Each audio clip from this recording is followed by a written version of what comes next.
सरकार शासन प्रशासन को भी अच्छा मैसेज जाएगा, उनको भी लगेगा हाँ भाई ये कर सकते हैं, ये कुछ भी कर सकते हैं।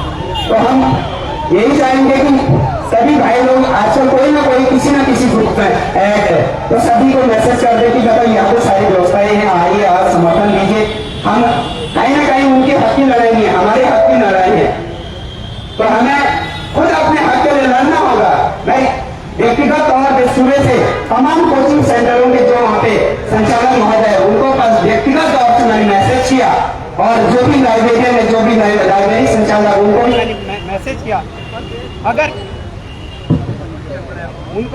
उनको मैसेज करने के उपरांत भी उन्होंने रिप्लाई नहीं करा। अगर वही मैं बोलता था मुझे लेक्चरर का फ्री स्क्रीनिंग का कोर्स लेना, मेंस का कोर्स लेना, वो 10 बार कॉल कर दी, 10 बार। क्यों? आज हमारे हक के लिए कितने कोचिंग संस्थान यहाँ पे आए आज साहब, आपको देखना होगा।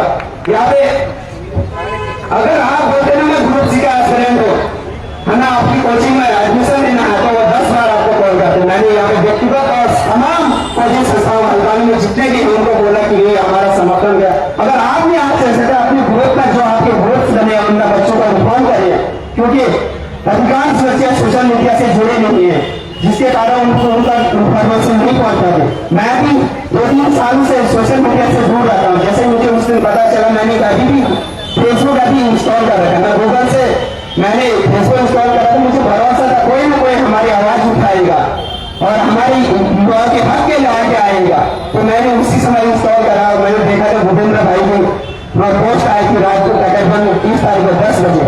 तो मैं सबसे 29 तारीख को मैं यहाँ पे पहुंचा, तो देखा बड़ी निराशाजनक स्थिति है, क्योंकि लोगों को पता ही नहीं क्या करोगे आप इस बंद कमरों में, जब तक आप अपने हक के लिए लड़ोगे नहीं, जब तक आपका अपना अधिकार पता ही नहीं।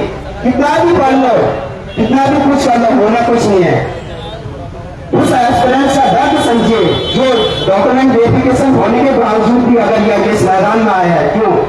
उसी सीट कोई और ले चुका है, जो घर में बैठे, जिसने कभी किताब नहीं देखी होगी, वो वहां सीट ले चुका है और वो आराम से। और सरकार बोलती है मात्र 3 पन्ने से क्या हो, यहाँ एक क्वेश्चन की वैल्यू कौन समझ, जिसने जो बाहर होता है इस एग्जाम में उसको पता होता है हर एक क्वेश्चन की वैल्यू क्या होती है, -2.5 की वैल्यू क्या होती है। यहाँ पे हमें अपने हक के लिए लड़ना होगा। तो मैं सभी से चाहूंगा कि सभी लोग अधिक से अधिक मात्रा में यहाँ पे आए, जब भी जिसको टाइम मिलता है अगर वो यहाँ पे आइए, आप हमारा सहयोग करें। हम भी यहाँ पे डटे रहेंगे जब तक अगर ये हमारी युवाओं की जीत नहीं हो पाते, हम यहाँ पे डटेंगे, लड़ेंगे। शासन प्रशासन आपकी चाहती क्या है हमसे, अब तक हमका असर मिलाएंगे। अगर जिस दिन शासन प्रशासन को हमारे युवा की ताकत अगर पता चल जाएगी, वो घुटने पर एक यहाँ आएगी। मैं बोलना चाहूंगा तो शासन प्रशासन आकर हमसे चाहते क्या आपका बच्चा अपियर हो रहा है इस एग्जाम में? उनको तो आप घर बैठे 15 लाख 20 लाख में बोल देगा कि बिल्कुल घर बैठे, कोई मेहनत करने की आवश्यकता नहीं है आपको, हम हैं। तो कुछ लोग तो यहाँ पे ऐसे नहीं है। अभी तो जिस भाई ने जो ऑडियो वायरल करी उसका मैं तहे दिल से आभार है, उसने हिम्मत जताए। कई लोग तो खुद एस्पिरेंट्स के बीच से भी ये चाहते हैं कि भाई हमारे में कोई मिल जाए हम भी दे दें। वो उन्होंने सार्वजनिक करी भी। अभी कितने ऐसे आगम सिंह है जो हमारे शासन प्रशासन के अंदर बैठे हैं, कहीं ना कहीं इन सब की जांच होनी बहुत जरूरी है। जब तक ऐसे सीबीआई जांच नहीं होगी, कैसे इस घोटाले को अगर उजागर नहीं होगा पूरा पब्लिक होगा, ऐसे नहीं होगा। अगर जब हम अपनी युवा शक्ति को अगर अच्छे से इसका इस्तेमाल करेंगे तो डेफिनेटली आज भी होता, कल हमारी जीत निश्चित होगी। बट हमको एकजुट होकर आगे आना पड़ेगा। बंद कमरों में कितने भी हम रात दिन बैठ के पढ़ लें, कुछ भी होने वाला। अगर हम छोटे छोटे 1-2 नंबर से अगर बाहर होता पढ़ा चलेगा। मात्र 3 पन्ने बोलते हैं यहाँ पे शासन, मतोलिया से बोलते हैं मात्र 3 पन्ने से कोई पेपर लीक नहीं होता। 3 पन्ने मतलब 15 क्वेश्चन कम से कम, 15 क्वेश्चन, एक क्वेश्चन से यहाँ मेरे पूछे हो जाती 1 मिनट से। मैं बता दूं कि इससे पहले जो 9 जुलाई 2023 को उसके बाद मैंने कोई ग्रुप का फॉर्म नहीं भरा। क्यों? जब इन शासनों को यही पता नहीं होता कि भाई हाँ बोले विषय विशेषज्ञ बोलते क्या विषय विशेषज्ञ है, इनकी पहले से ही मंशा फिक्स होती है कि भाई हमें इस एग्जाम में कम से कम मुख्य क्वेश्चन डिलीट करते हैं। अगर अगर हम यहाँ से पेपर लीक ना भी कर रहे हैं तो आगे 10 से 15% हमारे हाथ में बोनस हो। उसमें भी देखा होगा आपने, जब पहले आंसर की आई थी, इससे पहले वाली वीडियो एग्जाम में, उसमें लास्ट में जब रिजल्ट आया उसमें 4% इन्हें संशोधन करते हैं।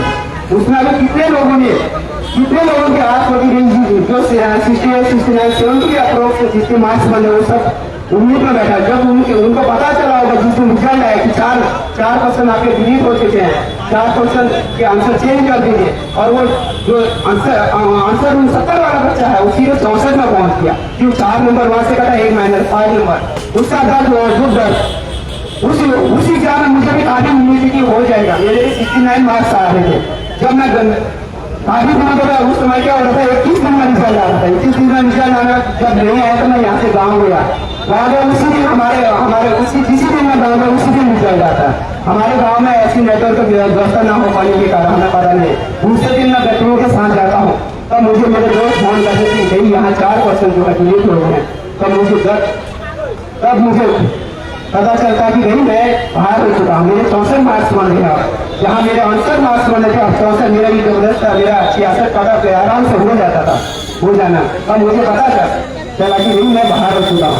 मुझे भरोसा नहीं होता कि ऐसा होगा कहीं। तो अब तक कहीं ना कहीं ये आंसर गलत क्यों देते हैं?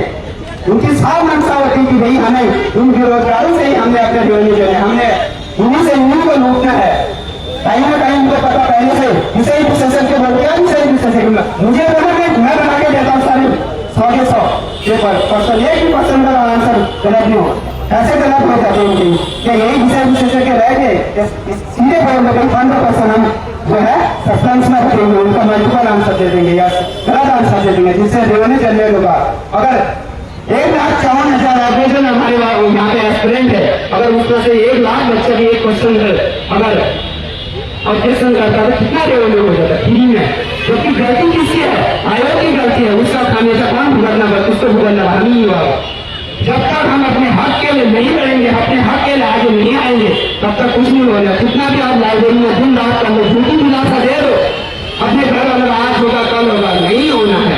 क्योंकि जो हमारी सीट हमको मिलनी है वो सीट कोई और लेंगे, हाकम सिंह जैसे लेंगे। आखिर कब तक कीड़ा हम खाते रहेंगे?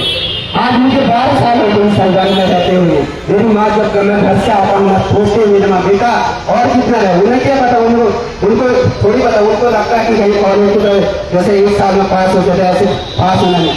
तो उसमें मैं समझ मुझे पता है कि मैं क्या आंसर देता हूँ। हमारे पास कोई आंसर नहीं होता कि हम कितना समय और लगेगा। तो इसलिए आप जितना चाहे लाइब्रेरी में बैठो, जितना चाहे कोचिंग में बैठो, जो अगर आप अपने हक के लिए आज यहाँ नहीं आओगे तो कुछ नहीं होने वाला। हाकम सिंह यहाँ अभी तो हमें 1-2 का ही पता है, यहाँ कितने हाकम सिंह बैठे हर गली में, हर वहाँ बीजेपी वाले कहाँ से घूम चुके हैं आपको भी पता। क्योंकि उनको भी पता है कि ये युवा जोश थोड़ी देर आएगा फिर शांत हो जाएगा।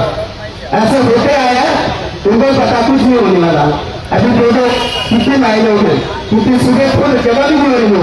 मैं भूपेंद्र भाई से बोला था जगह कम होने वाली है, हमें कोई बड़ा ग्राउंड की आवश्यकता है। आज अभी देखो यहाँ पे 5% मिल रहा है। तो ऐसे ना हमारी जीत नहीं होगी जब तक हम अपने हक के लिए आगे नहीं आएंगे, जब तक नहीं लड़ेंगे तो कुछ भी नहीं होने वाला। आप चाहे कितना भी कर लो, ऐसे एक मिनट में आके जाके कोई यहाँ पे उपस्थिति बात नहीं करानी। हमें यहाँ पे अपनी प्रत्येक दिखाने पड़ेगी, लगातार हमें संघर्ष करना पड़ेगा भूपेंद्र भाई के साथ। जब तक वो यहाँ पे हमें कटे रहना पड़ेगा, चाहे कुछ हो, अगर शासन पर शासन चाहे जो कुछ है। आखिर चाहती क्या है युवाओं से इतना दर्द?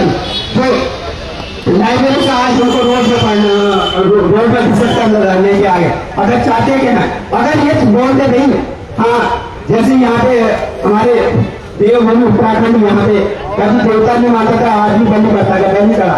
अगर ये शासन प्रशासन चाहती है कि अगर कोई युवा अपनी आहुति देगा उसके बाद हम इस करप्ट सरकार को हम पहला नहीं मानेंगे। हम अपनी प्रशासन के अंदर से जो एक बड़ा बैठे उनको बात है, तो सबसे पहले मैं अपनी आहुति दे, मेरे सीने में गोली डालू, मैं तैयार हूँ अपनी आहुति दे, तब भी मेरे जो बेरोजगार भाई हैं उनके साथ ऐसा नहीं होना चाहिए।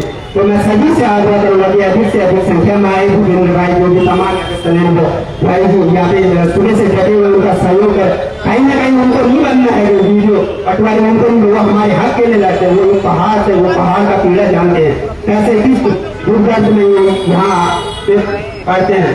अगर मैं चले जाता तो क्या होता, लास्ट में 2000 रुपये हमें मैनेज करना बहुत बड़ी बात हो। 2000 रुपये का मतलब होता कि पूरा महीने का पूरा बजट कल्पना जाता है ये रेस्टोरेंट का। तो हमें अपने पूरा समझने के अपने हक के लिए लड़ना चाहिए।